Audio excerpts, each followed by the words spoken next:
What is freedom?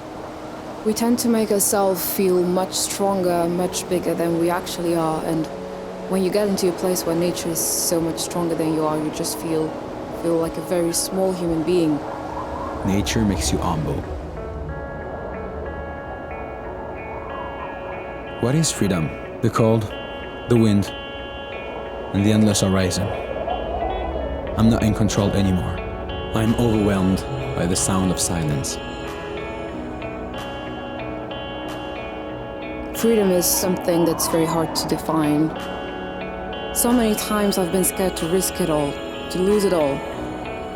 This is what it takes.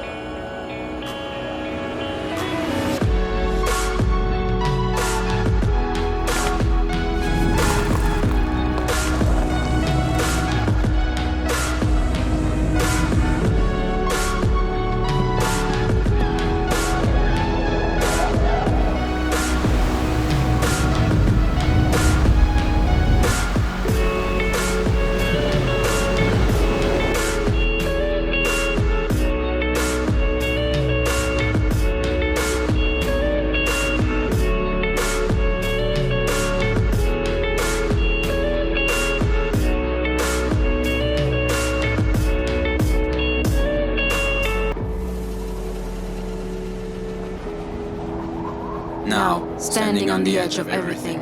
I'm not turning my back anymore to what I once thought was unattainable. This is the end of us running from it all. And now, everything matters.